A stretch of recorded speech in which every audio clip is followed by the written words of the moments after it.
Stanford University. The last discussion is going to be a panel discussion about the energy innovation ecosystem. We've heard that term a lot over the last 2 days, so we'll learn a little bit more about what it is and how we can make it work so that we can more quickly develop and implement the technologies we need to deal with these many challenges. I'm just going to introduce the panel moderator. Andrew Revkin is here from the .Earth blog at the New York Times. We're very delighted to have him. Actually, thank you twice to the New York Times, who've contributed a lot to us today. Andrew Revkin is one of the most respected and influential journalists covering climate change and other environmental issues. Building on a quarter of a century of prize-winning print work, he now writes .Earth blog for the op-ed pages of the New York Times, creating a forum where thousands of people discuss issues of climate, biodiversity, population, and related subjects. After 15 years at the New York Times, he recently left his staff position, and he's now a senior fellow for environmental understanding at the Pace University's Academy for Applied Environmental Sciences. So with that, please join me in welcoming Andrew Revkin and the rest of our distinguished panel. Thank you.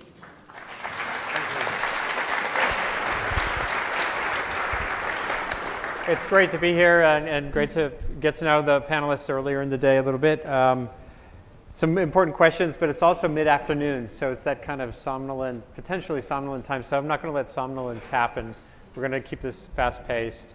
And the key questions here, of course, are can we do anything about innovation, or does it just have to kind of happen? And some of you may, I've been writing periodically about issues on .Earth related to this ecosystem. I spent most of my career as an environment writer writing about other kinds of ecosystems like the Amazon rainforest. So what I'm going to ask these folks about, they're here crawling out of the ecosystem of innovation, each one of which has lived in that jungle for a long time. And what I would like to find out, the key question for me is, what can happen in there? Where are the joints that can be lubricated, the other components that can be tweaked to keep up with the pace of required change? In other words, what are the things that can happen in your world, mostly the corporate world, that can give the world a better chance of having a smooth ride the next 50 years, or at least the least bumpy ride possible as our appetites and numbers crest on this finite planet. I was at Santa Fe Institute last year and saw Jeffrey West, the physicist there who deals with complex systems like this, and he had a chart. He looks at this issue of how do we get through this time, and he had a chart that has this kind of scalloped look, and it shows the frequency of great game-changing innovations. And he kind of shows how fast it would have to get to keep up with human needs as we head toward 9 billion people mid-century. And the question is, can you actually do that? Can someone, or does it just have to happen? So I'd like to start. I'd like each of you to basically give your little mission statement. What is it you do at your company, or if you're out of your company now, what is it you've done that gives you a sense of what opportunities still are out there? What's on your to-do list? So Uma Chowdhry, can you just fill people in? You've been at DuPont for 33 years. Yes, you're a member of the National Academy of Engineering, and you're in charge of science and technology. I have been. I am now emeritus. Okay. But I call myself... You're way too young to be emeritus. Well, I have other plans. Okay, good. So do I. I've changed gears too. Yeah. So fill us in a little bit on your vision of what... Well, you know, through those 33 years, I have developed an unshaken belief in the power of innovation. So I call myself the Chief Belief Officer. In fact, you know, outside my office, my assistant put a note out there, a title out there, calling me the Chief Belief Officer. I like that. So that generates a grin anytime anybody comes to visit. But so over the years, our lives have changed completely through the years I've been at DuPont, because when I went to DuPont, computers were not around. And you people weren't even born then. Many of you weren't born then. So I've watched DuPont transform itself several times. And it happens over different periods of time, depending on what the inventions and discoveries that occur in the lab are. But innovation to us is about creating value in the marketplace. It's not about an invention, it's not about a laboratory breakthrough, it's about innovation. And we're in the business of selling materials and services. And because DuPont has a very diverse portfolio, I've had the privilege, blessed with a wonderful organization of very smart people, to have an opportunity to look at the entire energy space from biofuels through energy conservation, and also oil and gas. So from the extraction to the production to conservation. And so as a materials provider, I have a bird's eye view of a variety of issues, but a variety of very huge opportunities in which we believe we can create value in the marketplace. Now, John Krenek, is it Krenicki or Krenicki? Krenicki. Krenicki at GE, you have a pretty broad portfolio there. Energy, which of course for GE is everything from nuclear on through batteries, wind components. Give folks a quick thumbnail sketch of that universe that you're in charge of, and then again, whether you have your own single 1, 2, or 3 notions of where to tweak things. Right, I'm responsible for the energy businesses, so it's everything from subsea oil and gas through nuclear through if we're not the largest, we're one of the largest renewable energy companies in the world. I'm very bullish on innovation. You know, we're founded by Thomas Edison. I think the challenges technically of solving climate and energy security are somewhat the least of my concerns. My biggest concerns are on the policy front and creating large markets that entrepreneurs and innovators can rally around. And I think the greatest risk we have in the United States right now is our market's not that big. And are we putting the underpinnings in place on the policy front to ensure that this market becomes relevant? Because the energy business is a scale business. If you look at things like nuclear power and renewable energy, or even high efficiency gas turbines, it takes decades to scale these technologies. So we need to write signals in this country and other countries around the world to convince the innovators that the market's going to be there. And we shouldn't necessarily pick winners and losers too early in the game. We should encourage a broad set of solutions, but we've got to make sure that this market is a relevant market in the medium to long term. And I think right now we're not really doing well on that front here. You seem to hit on something that Tom said earlier about ET, one of the differences between ET and IT, you know, the scale question, the fact that these are large, long-lived systems, that they're big upfront investments. Right. Those are the kinds of things that make it harder. And this country has done it well. It has done it well. You know, the nuclear industry, you can look at what the European Union and Germany did in renewables. So, you know, what is old is new. Yeah. We can do it, but we got to really be decisive on policy. Can I ask you a little follow-up before I move down the chain here on nuclear? Germany just, in its new energy policy, just extended the lifetimes of some of its nuclear power plants. And here, well, if you could give your sense globally, what you see that nuclear market really constituting right now, is there anything close to a wedge? It's actually Steve Wedge Pacala is here. And, you know, how many 800 nuclear plants would be 1 billion averted tons of CO2 a year? Something like that. Is there any chance of nuclear industry being remotely relevant in the climate context? Let's put it that way. Absolutely. But I would say the nuclear business is a sovereign business. So nothing happens in the nuclear business without the government being totally behind it. They control every step of the equation.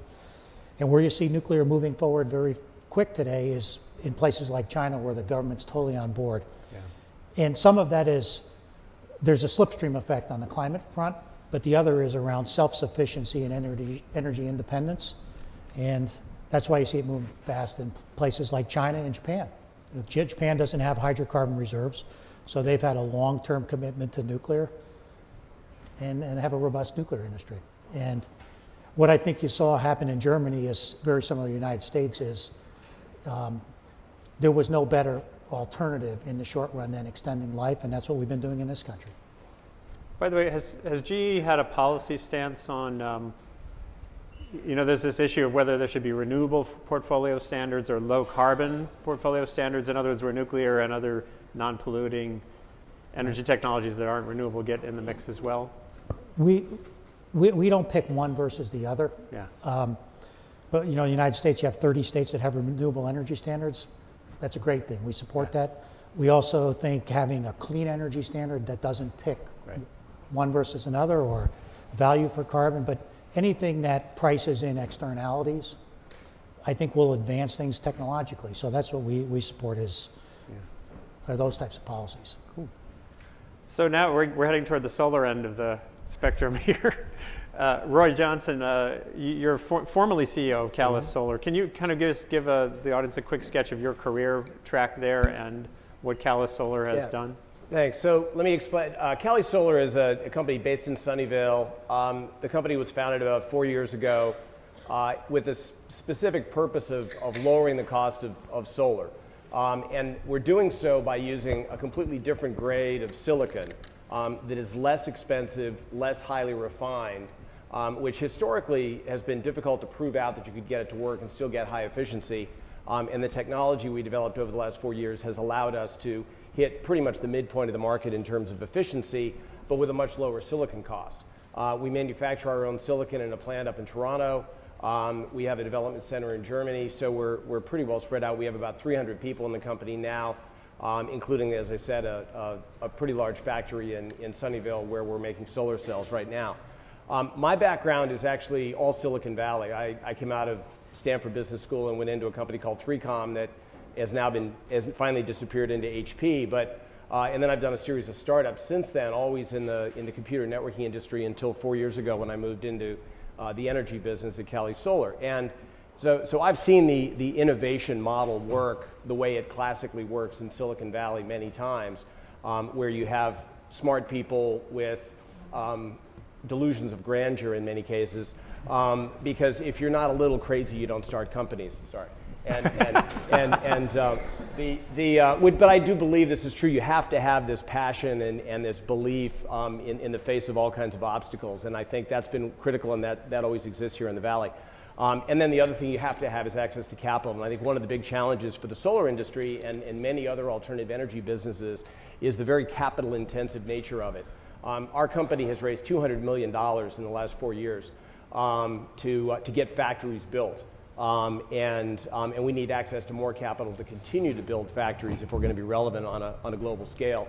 And if you're an internet company, $10 million goes a long way. You buy time on servers, you hire some smart software people, and you're up and running and generating revenue. So I think that's one of the challenges that goes to the energy infrastructure, at least in startup land. So now down to the founder of a solar company. I guess we're all old enough now that there are gray beards in the solar industry. There are gray beards in the solar industry. I mean, you don't have a beard, but so it was 25 years ago that you found it. Right.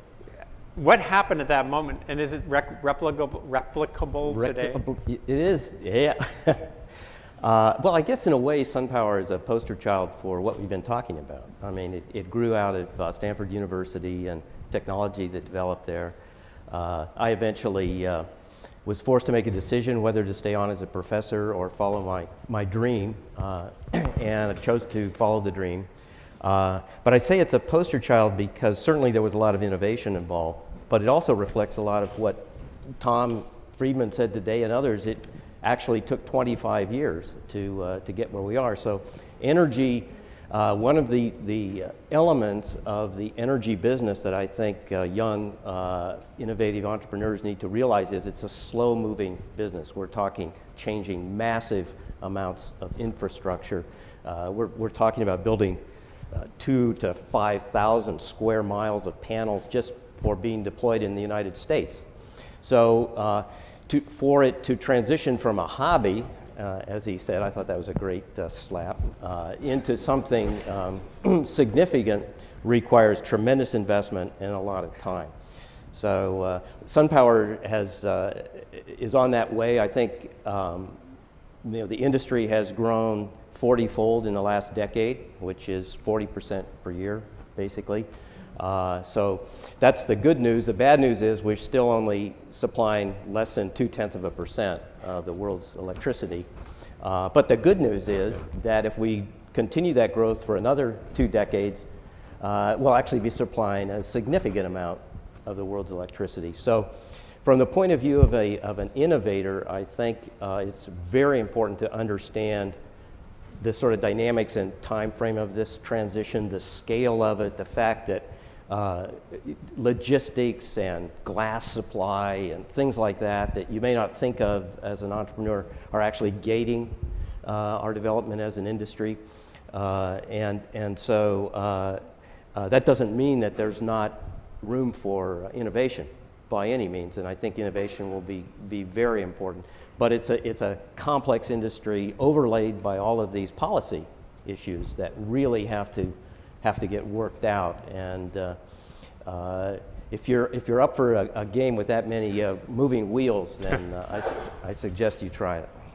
So now comes the fun part. We've gotten through the introductions, and I'm going to start out with this one of the key questions that's out there in the policy arena, which is massive deployment versus greatly expanded R&D. Or is it all of the above, which is too easy? In a world of constrained resources and limits on what you can do in Congress, if from your standpoint within these businesses, what do you see as, there's some who say the massive deployment would get you the innovation because as you build more, blah, blah, blah. Let's start with that. Do any of you see a strong case for that or against it? On a technology like solar? I see a strong case for that. I think the question is more how you generate the massive deployment, and that's where the argument should be. And as I look out there, anytime the government kind of steps in and tries to mandate these kinds of things, it usually backfires. Yeah. You look at the CAFE standards with Detroit and policymakers at each other's throat for 30 years over whether it should be 28 miles per gallon or something like that, or 27. And then when the price of gas went up, suddenly GM closed 3 truck plants in the space of a month. So to me, pricing signals are the heart of how we get these things done, and the pricing signals have to come through some kind of carbon tax. Yeah. So how much of that revenue from a carbon tax you spend on R&D and other things to sort of fuel it is an important question, but I think overarchingly we have to generate these huge markets because it's just a hobby if we don't. Well, this gets back to this. There's a circularity here, which I've gone through this exercise with everybody from Bill Gates to Nate Lewis, I think, is in the policy arena, though, where we've seen in the last year or two, actually the last 7 years, attempts to get a carbon price, at least the traditional idea of you have a cap that declines, the trading kind of mechanism. There's no sign at all that's anywhere in the cards. And on the international level, there's even less of a sign of any kind of true global market for carbon. So in the absence of those things, or the IEA, the International Energy Agency, last year at Copenhagen rolled out a report saying it would take until 2025, even with a carbon trajectory, to have what they deemed sufficient impetus to get companies to start changing what they're investing in.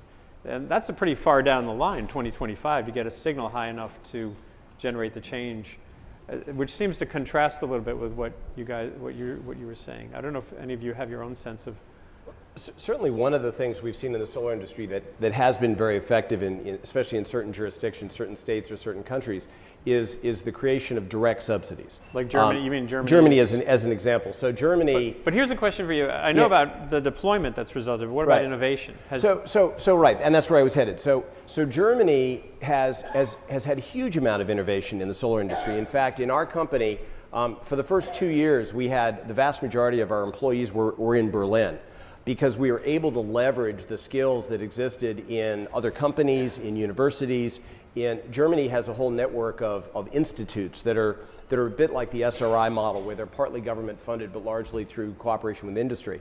And it made it very easy for us to leverage that and be very capital efficient in rather than buying a lot of equipment to do the early prototyping that we needed to do, we could go rent time in an institute or at University of Constance or someplace where we could have that kind of cooperation. So that capacity was there because there was absolutely. there was a top top to bottom commitment. Yeah. And then there's also, if you look at, Germany's developed a very big export industry for equipment. For manufacturing of solar. I think 50% of the equipment that's in our factory is German. And I think most of the Chinese factories currently are still using largely the European equipment. So I think that has turned out to play off very well. So there's lots of innovation, and I think money tends to flow, whether it's VC money or other money tends to flow to places where there's big markets and big potential markets. And I think Germany did a very good job of having a predictable market with their feed-in tariff structure that gave you guaranteed revenue on your solar system for 25 years. From GE's standpoint, is there a history of those that working that way? I think there's no silver bullet, so I think it's a combination. You know, we should look at feed-in tariffs, clean energy standards, building large-scale demonstration plants for cleaner coal and nuclear to learn more about those technologies in the future. But I just would make 2 points. One, with respect to the United States. You have a highly regulated utility sector here. Given the recession, it's going to take till 2015 for the United States to recover electricity consumption back to 2007 levels. Is that right? Wow. On the current trajectory. So go sell into that market, barring any incentives. Is a high degree of difficulty because the power is not required. It needs a market signal. And then, if you look at Germany, the German people supported feed-in tariffs. They put $900 billion into those subsidies. But it was a trade-off that they made. And it's one of the reasons I think the solar business was driven strongly from Europe, but the same's true in the wind business. If you look at the European Union, helped scale the wind business over 2 decades. It's a choice that they made. Yeah. Yeah. So, gentlemen like these to my left have created an ecosystem and a high growth rate for the solar industry that also creates great opportunity for a materials provider. Sure. So we've created a $1 billion+ business already, thanks to the fact that our people keep coming up with better materials that all these gentlemen have to rely on, without which the solar industry cannot grow. Yeah. So the efficiency improvements result in every single part of that value chain, all the way from the basic materials to the formulated materials and the processes to lay them down, etc., to be able to create the efficiencies that we need. So it's a great opportunity that has been created by people that have graduated from universities like this one. So there's huge opportunity ahead.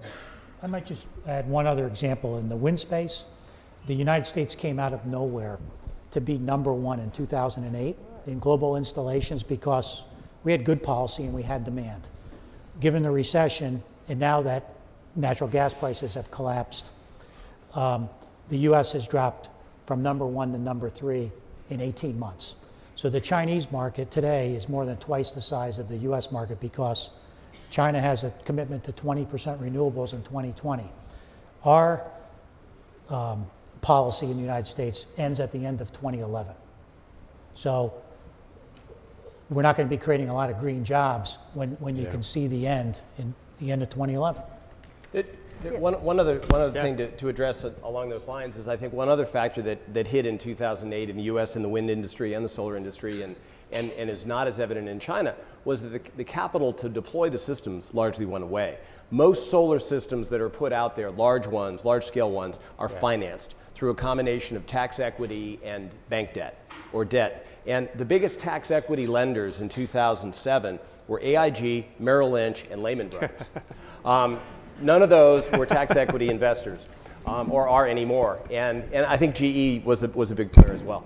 And then the banks, after that, with the housing crisis and everything else, just went into brain freeze and stopped lending. And so that's been one of the biggest problems. And I think in contrast, China has continued to support the industry, both the manufacturing of solar as well as the deployment of solar and deployment of alternative energy, especially wind. And I think that's been very interesting policy because there are, for example, the DOE has a loan guarantee program for companies like all of us.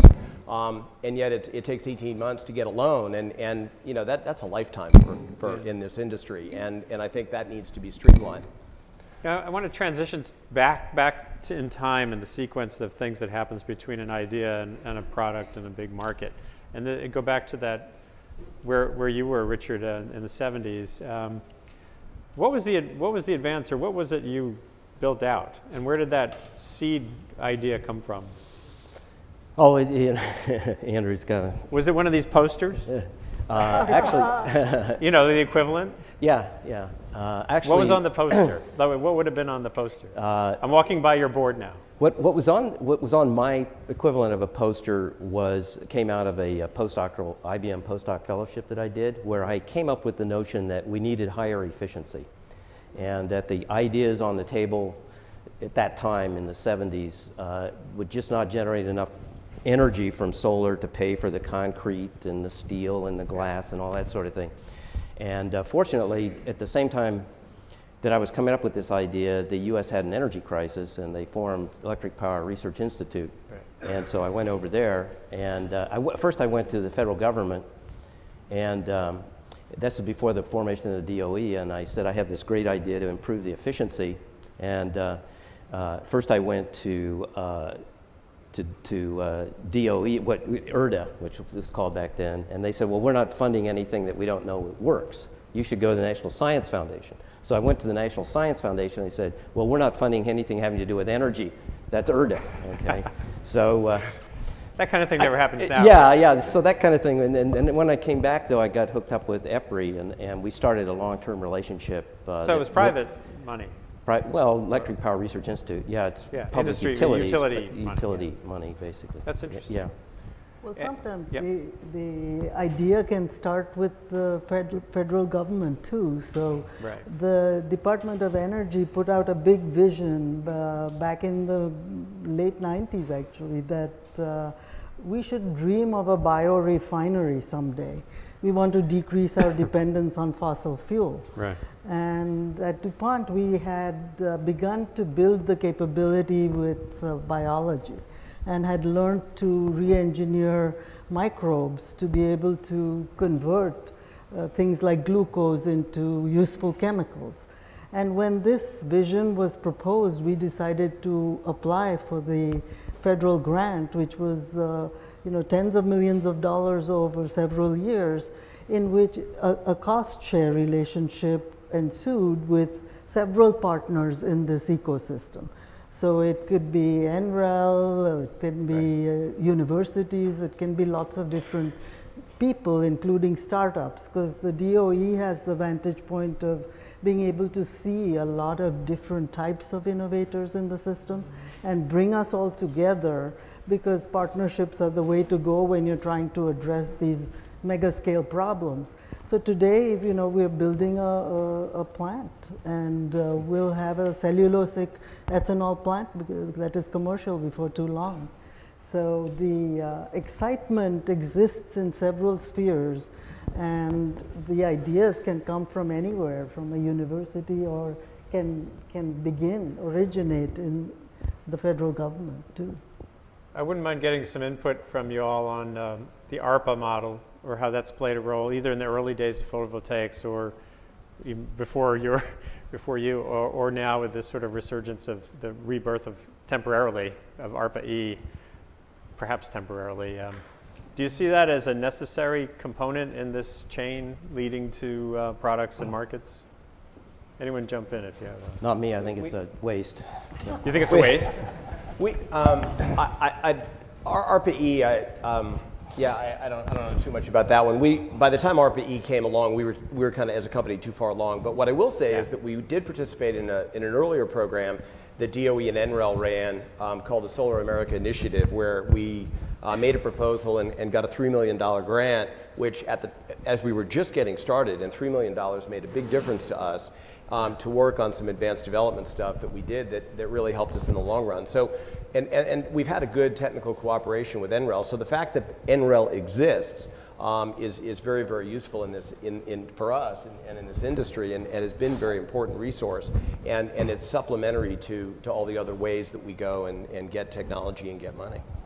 I would agree with that. You know, we've seen so many offshoots from the DARPA funding over the years in civilian applications, not just defense applications. And ARPAE is modeled after DARPA. Right. So, you know, DARPA has this vision of a 50% efficient fuel cell, solar cell, and we are certainly working through that DARPA fund in that arena. But ARPAE has its place, in my view. It has, you know, troubles getting going. I wrote about some of the ways they were selecting candidates. It's always lumpy to start with. Right. I'm sure GCEP didn't just have a running start either. So it's, you know, to what it's matured into today. Right. So I do think that ARPAE has a place, as do conservation efforts that are here and now today. I'm less concerned about government funding research. I think there's some role there. But the bigger role is making sure that the U.S. remains relevant and competitive. The other factor that's at play here is free trade in green technologies. Protectionism is rampant. You see climate change cloaked as green industrial policy. So forced technology, you could look at compulsory licensing could be an issue. Can you think of a glaring example of that drives you crazy? Local content rules. Okay, so let's say the U.S. government funds research, a U.S. company starts, but if you want to get access to a market, and this is most markets around the world today, they'll say it has to be X% localized, so you have to turn it over. So that it undermines the innovation model. Interesting. And then tariff and non-tariff based trade barriers. So there's a whole higher level game here where only the government could play that game. And that's where they got to step up. Yeah. Versus picking winners and losers. Right. In startups and investing. That's not the role where I think government's going to add a lot of value or have a high hit rate. They got to play at a higher level. Richard, were you saying that ARPAE to you is a waste? Well, actually, I said that, yeah. Okay, so that's on the record. Okay. It's just a particular, but I don't think all the government R&D programs are a waste. I mean, the SAI program, for example, was a very well-structured program. Wait, which is that? SAI, Solar American Initiative. Oh, right. Yeah, and which came out of the Bush administration of all things. Yeah, go figure. One of the most innovative programs, and I think did a lot for the U.S. industry. It's just that I have problems with the way ARPAE was put together and structured. Are there issues with it that contrast with the way DARPA was run? In other words, is there a model for the government? It was too hasty, basically, and they had to review so many proposals so quickly that they couldn't do a good job. And they couldn't find enough reviewers that understood our industry, understood the issues that we were talking about, the long time to deployment, the massive scale. And so, I was a little dubious when I wrote on .earth about one of the ones that was encouraged, you know, that you had to file an initial piece of paper, then you were encouraged to file the full, was harvesting heat from parking lots. And I thought, is this a breakthrough? Yeah. Where's the breakthrough idea there? Maybe there was somewhere buried in the idea. So that struck me as a warning signal.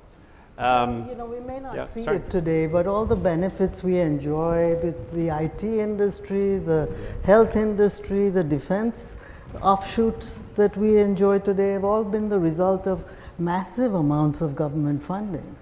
During so we Cold can't War, knock it. Yeah, so you can't. This came up. I was at. Has anyone been to a Bioneers conference? They're near here. I bet someone in this room must have been to a Bioneers conference. No?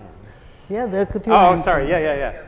Yeah, over in, anyway, it's sort of a touchy-feely, environmental, granola-y, Birkenstock-y, sustainability conclave. That's actually really fun. I went to one finally. And I went to a panel there on some really cool biomimicry-based technologies that these companies were rolling out.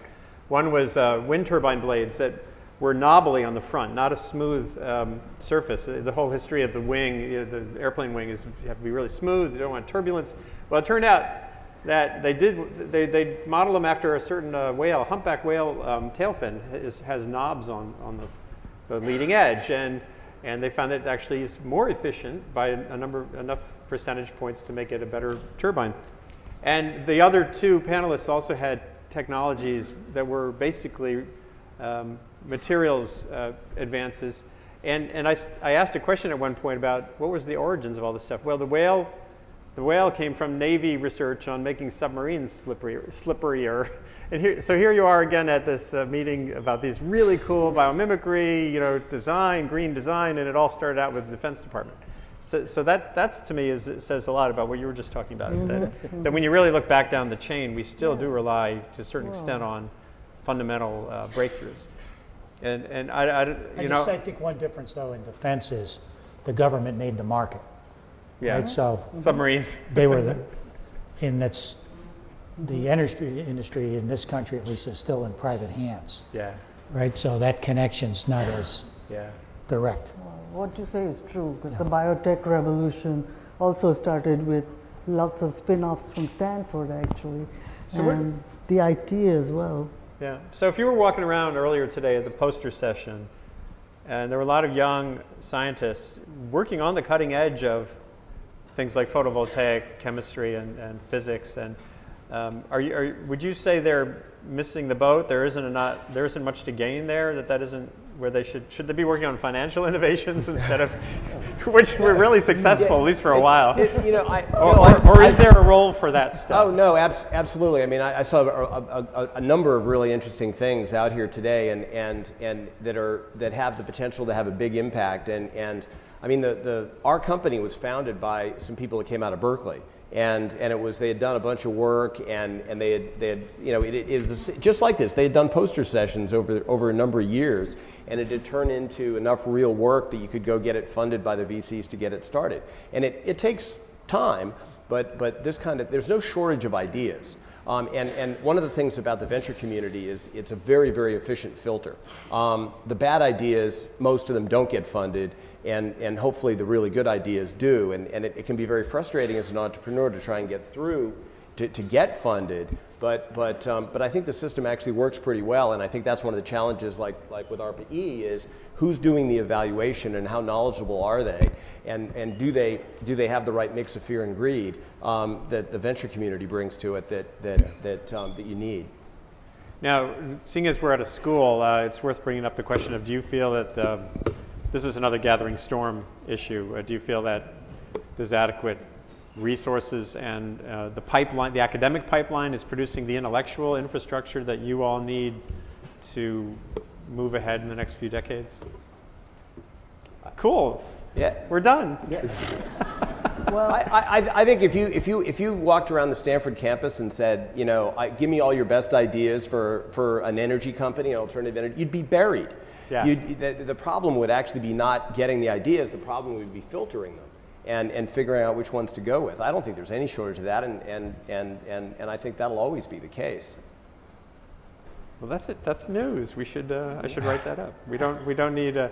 Well, Obama, one of his programs that he has not been able to get through a Democratic Congress is this Re-Energize education initiative. It's about $115 million. Well, that's different. That's a different topic. Okay. Because all the people that got into Stanford wouldn't particularly have been helped by those programs, right? These are the ones that right. got to the top anyway. So there's another problem there, which is how do you staff the United States with people that have the right skills to fill the jobs that need to be filled. I don't think that particularly impacts schools like Stanford or others. I think if you're in the room and you're an inventor, you got to give a lot of thought through how do you scale the technology, patience, partnering strategies, because the energy industry is different. It takes time, but if you get the right policies, market conditions, things can scale very quickly. We got in the wind business. We bought a bankrupt company in 2002, and we scaled it to $6 billion in 5 years. That's amazing. Because the right factors. Yeah. So the manpower, supply chain all came together relatively quickly. But you got to get the right policies and market conditions, and that's innovation in its own respect, you know. Wow. But I think Calisolar is a good example of how you can short circuit that time frame to some degree. I mean, Calisolar was not trying to create a whole new type of solar cell. They came up with a lower cost way to make the wafer, okay? And that wafer could then be slid into existing distribution channels, existing manufacturing channels. So they didn't have to create everything. And that's something, as our industry grows and PV panels become more commoditized, I think everyone should think about. If you want to, you should think about fitting in, not being the next General Electric, creating an entire panel, soup to nuts, but what can you do for the existing industry that's a little bit cheaper, a little bit better? And Calisolar is a great example of pulling that off. Just like a compact fluorescent bulb screws into the same 100-year-old fitting that Exactly. We've had from a long time ago. I wanted to swing back to nuclear for a second too. Are there any fundamentally different designs of plants that you foresee starting to come into play internationally? Or? I would say there's no technological breakthrough. You know, basically what nuclear is all about, scaling and deploying. Yeah. Okay. What I think is exciting, and some of this technology is on the shelf, is how do you deal with spent fuel?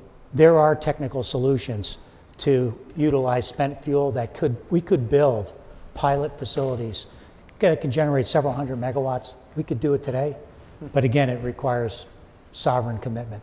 Yeah. And that's a way to, I mean, the other concern we have in the nuclear space is if the US does not have a vibrant civilian nuclear sector, we become irrelevant in non-proliferation discussions.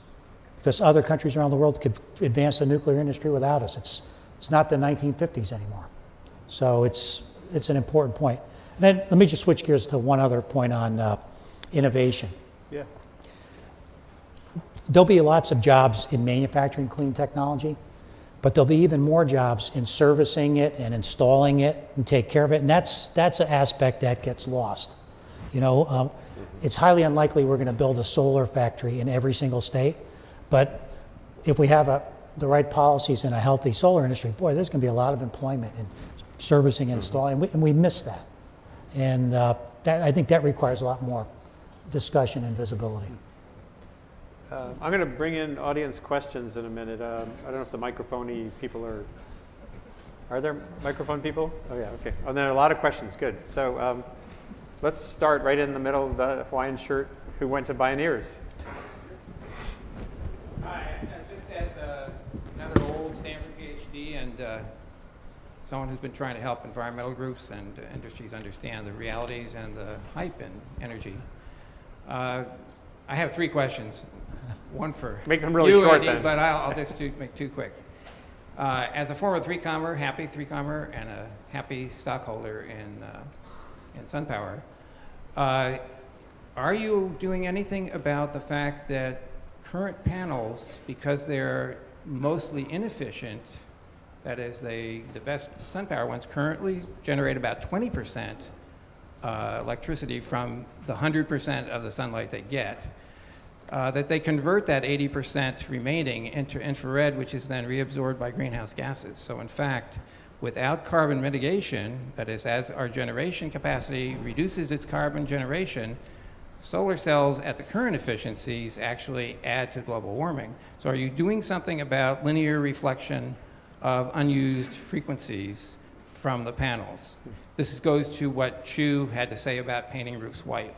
You can paint your roof white, but if you put solar panels on it, you're now adding about 80% of the energy of a kilowatt per square meter that falls on that surface back into the atmosphere. And anything that heats the atmosphere adds to global warming.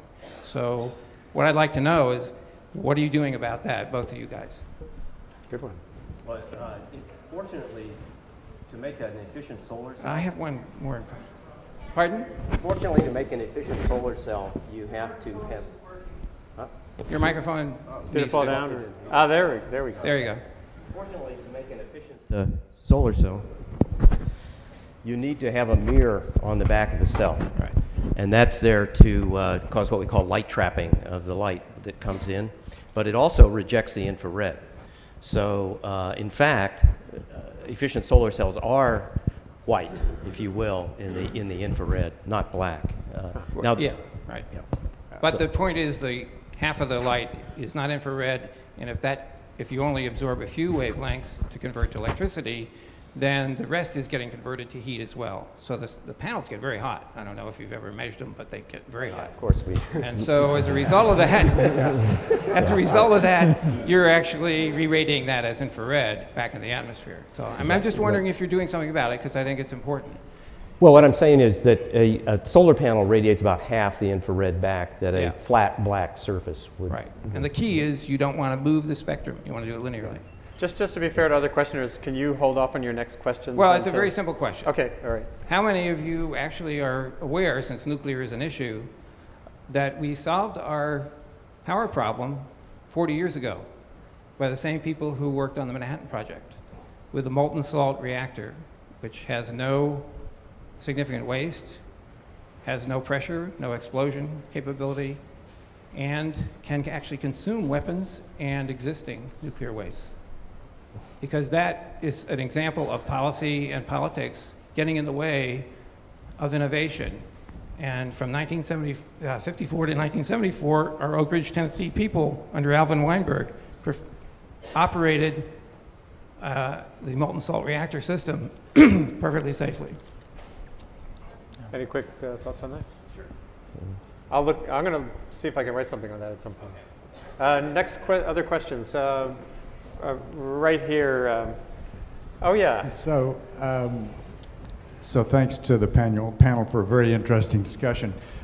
You've talked a lot about markets, and it's certainly true that the federal government has a significant role to play, I think. But it could be argued that energy policy in the United States is primarily determined by about 50 public utilities commissions distributed around the country. And that decisions made at those levels actually have more to do with what gets installed and implemented and the renewable portfolio standards and so on. But could you comment on how you deal with the problem, or how we as a nation deal with the problem that we really have fragmented that a pretty important market part of the policy in such a big way? One comment about that is solar really is a global market. And so it's not just 50 PUCs you're dealing with, it's Germany, it's Spain, it's the Czech Republic, and you have this constantly shifting array of incentives that come and go. Spain went from I think it was 100 megawatt a year market installation in 2006, right? Yeah. To 2 gigs in 2007, and then back down to 100 gigs in 2008. Because they put this enormous incentive in place and then they took it away again. And the Czech Republic is in the process of doing that same thing right now. So you get these boom-bust cycles, and I think one of the things Germany's done very well is have a more linear, predictable kind of approach to the whole thing. I think on a state-by-state basis in the US, you see some of the same behavior. You haven't seen these huge movements, but certainly it does move up and down, and it does vary. At the federal level, there is a very substantial 30% tax credit, which is a significant portion of the overall incentive that was made permanent in the energy bill late 2008, I guess it was, which now carries on, I think, for 10 years. So that at least is one thing that's significant at the federal level. Right next to him, and then I'm going to go back that way. This is the hot zone here. This question is probably most directed to Uma and John because you are associated with what I'm about to ask about. One of the more provocative announcements I saw earlier this summer was the announcement of the American Energy Innovation Council, which from the leaders of GE, someone associated with DuPont, Cummins, Bill Gates, the CEO of Xerox, surprisingly but excitingly, all banded together and said, we want to see $16 billion annually of new R&D money in the energy space allocated. Pretty interesting challenge coming right out of industry. I mean, there's no question about this being a government or NGO instigated thing. John and Uma, would you be willing to comment on AEIC's vision? Obviously, it's an R&D direction, but how might such an initiative impact the kind of innovation that you've lived with going forward? So, you know, I personally think that it is absolutely necessary, and it's a drop in the bucket. So if you look at healthcare spending, it's $30 billion. You look at defense spending, $80 billion. So asking for a tripling of today's meager $5 billion of energy spend is not asking for the moon at all. And I do think that it's a very modest request by people who understand that we're just coming out of a recession. We're not going to get back to normal levels or the levels we expect until the 2007-8 levels until 12 or so, 11, 12. So it just is a very pragmatic request for a consideration, because we're looking for scale and we're looking for the market signal. We all are. I agree. Sorry, there's a parking. There's a car that needs to be moved so the buses can get into the parking lot. Hold on one second. A gray Honda. It's a 6DFG504. If you parked your car in the no parking spot right outside the building on Galvez, you need to move it now so the buses can get in. Now, the gentleman who's been patiently waiting with the white. Yeah, thanks. Is this on? Yep. Okay. It seems to me that we're caught in a dilemma between needing an economy that grows to get the investment for the new technologies. But that growing economy is also creating the problems with CO2 and other gases that are polluting the environment. What do we do about that? I mean, the very fact of building the new technologies gets workers driving to new places, often at quite some distance. The secondary energy costs of deploying the new technologies is very, very high. And it seems to me we're talking along two curves without beginning to manage the intersection between them.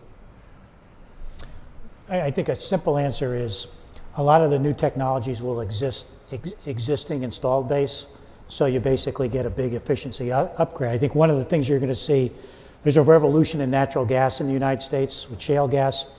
You can repower the coal fleet and take efficiencies from 30% to 60%. So there's a big climate change impact there by repowering old coal. By the way, would you see that requiring anything in terms of federal directions? Well, what I think is that's what the financial markets are betting on, is gas. And your question on $16 billion for research. I met with a customer earlier today. One LNG project in Australia is a $40 billion project. So, you know, we're going to see a lot of gas because that is going to be the default mechanism if none of these other technologies move forward. And that's not all bad, because 2 years ago we thought we didn't have any gas. So you can see how quickly technology changed that game. So Jesse Ausubel was right 20 years ago. He's always right about everything, I think. But from Rockefeller University, he's written for decades about natural gas as being a key bridge, and clean coal being a fiction. And it's out there. We just need to look for it. And here we are looking for it and finding it. There are lots of questions related to how we extract it, but those will go away, I think, in the long run. Yeah. Did you have a quick comment? And then I wanted to emphasize that, and I think natural gas is having another impact on the renewable space that wasn't perhaps foreseen, and that is most natural gas plants can cycle much more rapidly than a coal plant. So one of the issues that's been looming over large amounts of wind and solar penetration is how the rest of the load is made up by the existing utilities, and it looks like, now that we know there's a lot of natural gas, that natural gas will naturally assume a larger role in that load matching. it's interesting. So it's like screwing in the new light bulb into the old fixture, putting gas into an old coal plant. Right, right, and that gives us another 50 years to figure out how to do energy storage. Interesting. Yikes. Oh yes, right here. You've been very patient as well. Thank you. I'd like to answer the gentleman's question over there. I think that fuel synthesis. Jump in. Fuel synthesis from off-peak wind is supposedly competitive at $45 per barrel of oil. That's a process that has recently improved from 30 to 60% efficient. And I know that Dr. Tom Germillo here on poster 15 out back has some information about that. I brought some other information that I hope to share with both Uma and John. My question is, how do we get the Congressional Budget Office to include externalities like the cost of floods and the other costs that are involved with the externalities that we need to address into their scores? That's what we came to Stanford for. Yeah. Yeah. Oh, the microphone. Sorry, right there. And then then in the back. Sorry, I've neglected the back of the room.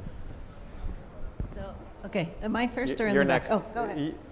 Yeah, you go first in the back, and then our gracious host.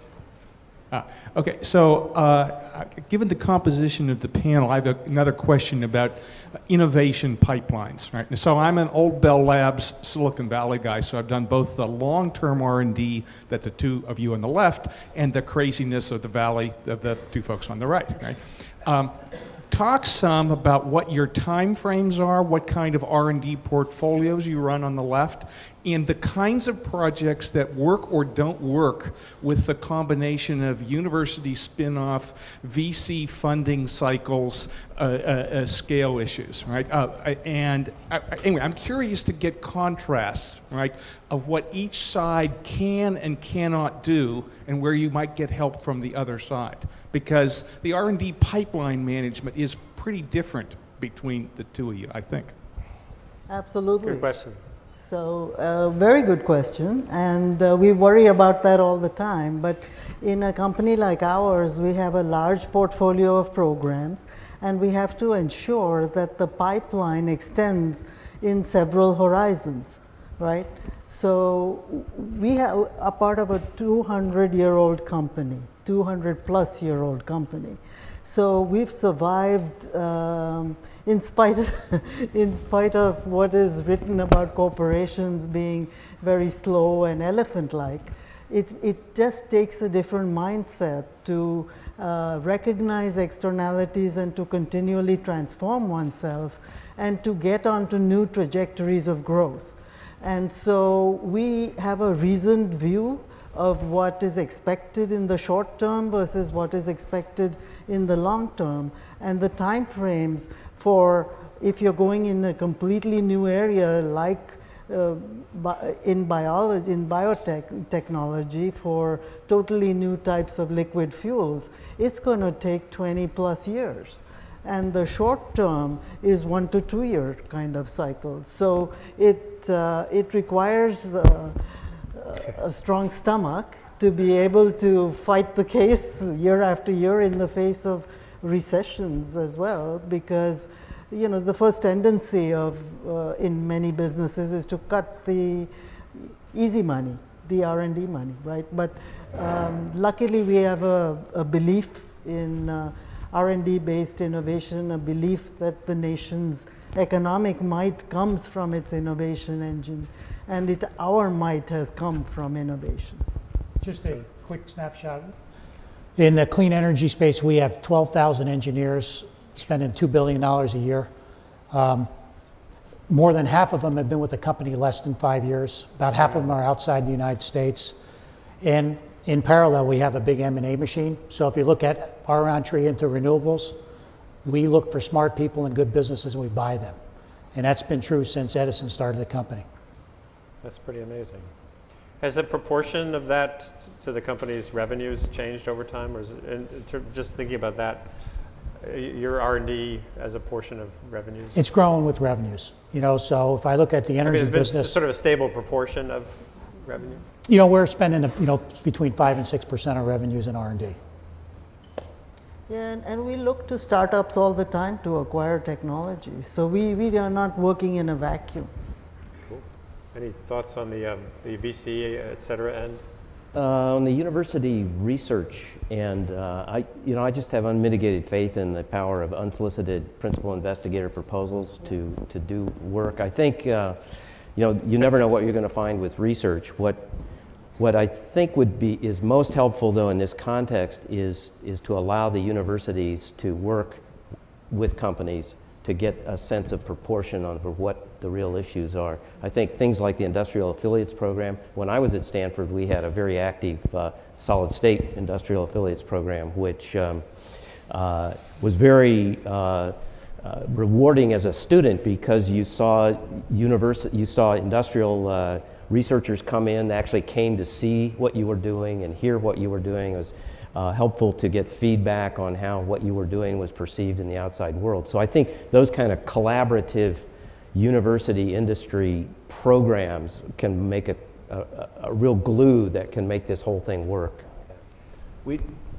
Sorry, one last comment. Yeah. For in the startup domain, where you tend to be very, very focused on whatever your original idea was, and you don't tend to do very much R. The R was done, you started the company, right, and then you're focused on D and getting enough progress made where you can start to generate some revenue before you die. And so that really tends to be the focus. And as Tom Friedman said, we're all going to die, right? Well, well, startups are a series of near-death experiences, and that's actually the part of the fun. Right here. Yeah, I'd like to go back to how we began this conference yesterday, where Christina Johnson talked about the plans to result in radical reductions in greenhouse gas emissions by 2050, so like 80% reduction. And basically what that required is to stop any energy demand growth through efficiencies and so forth.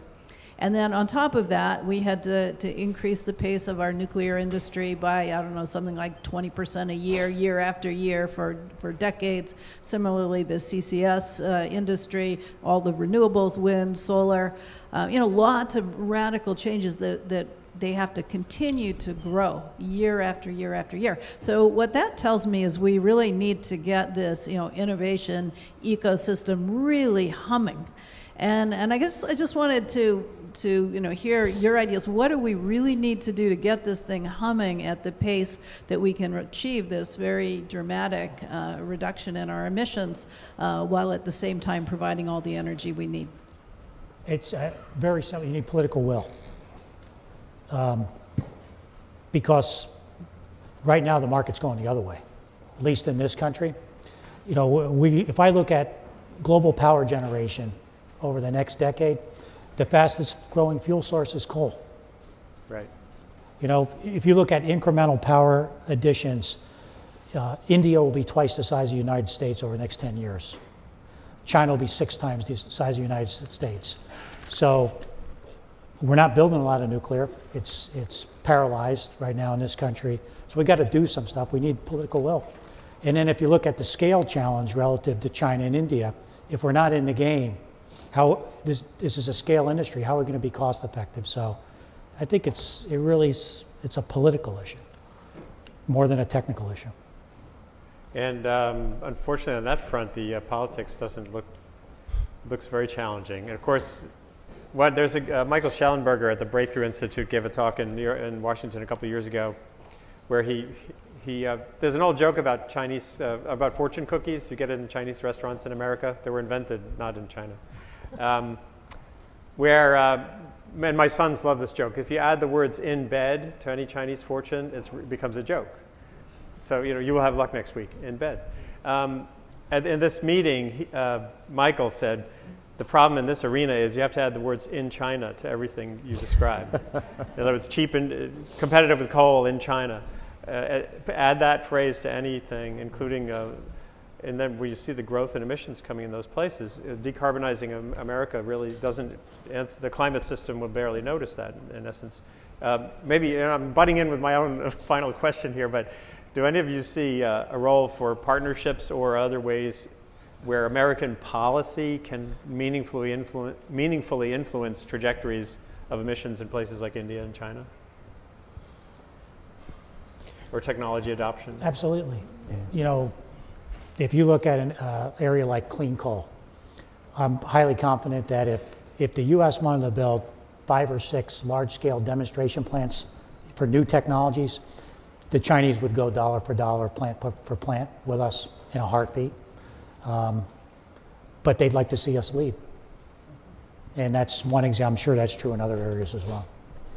I think there's examples of that to some extent already in the solar industry where certain technologies have been developed here or in Germany or somewhere else, and the Chinese have taken them and really optimized them and driven the cost out and made very efficient supply chains and things like that. And they've driven the cost down on a worldwide basis where it becomes more affordable for everybody, including for people in China. So I think in solar, a lot of it's around the cost comparison with the alternative forms, whether it's coal or gas or whatever.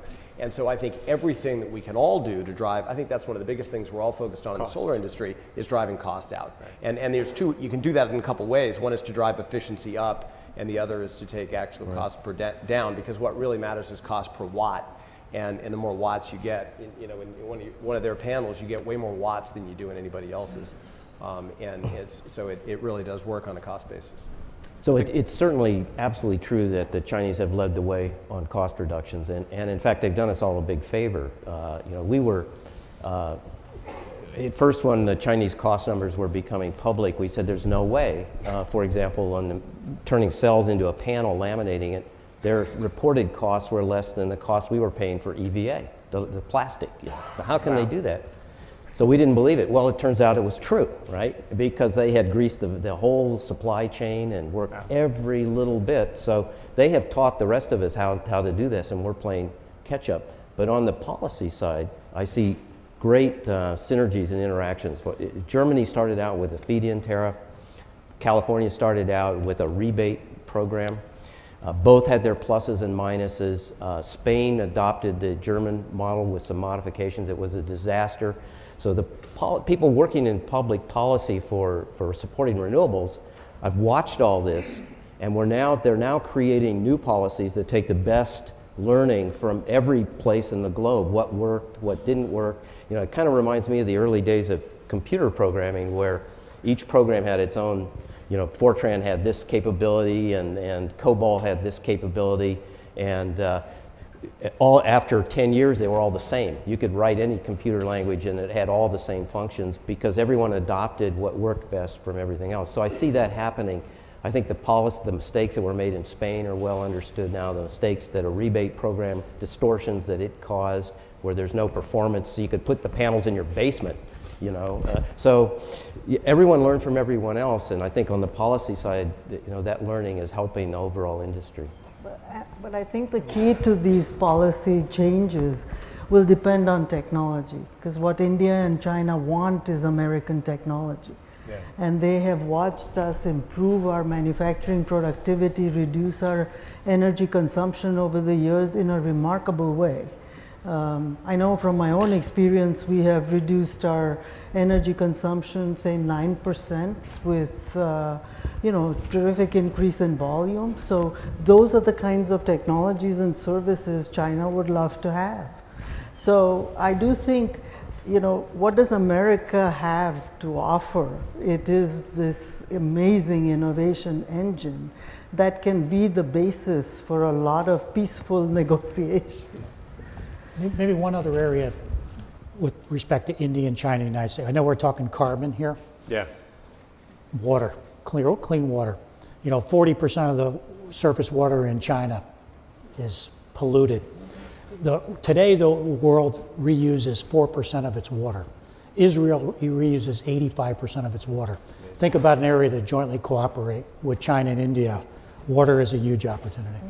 But you're reminding me of a conversation I had with Steve Chu when he gave a speech at Brookhaven right after he took his position, and I brought up the intellectual property question, and he was saying that in some of these arenas we're going to have to kind of forego IP to create some of these partnerships, and someone from GE, it wasn't you I think, but someone else was quoted in the story that I wrote saying, "No way, no way."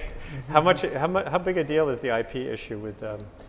There's no basis for innovation if you don't have IP. Yeah. Why put the time and effort into it? So I think it's a bedrock, to move forward. I also find it hard to understand that because the U.S. government has export controls in place. That's intellectual property protection as well. So I think it's the heart and soul of innovation in this country and other parts of the world. Interesting. So still some big issues. We're right at the end of our time, I think. Thank you all very much for this tutorial. I've taken a lot of notes. I'll probably blog on it. Thank you all.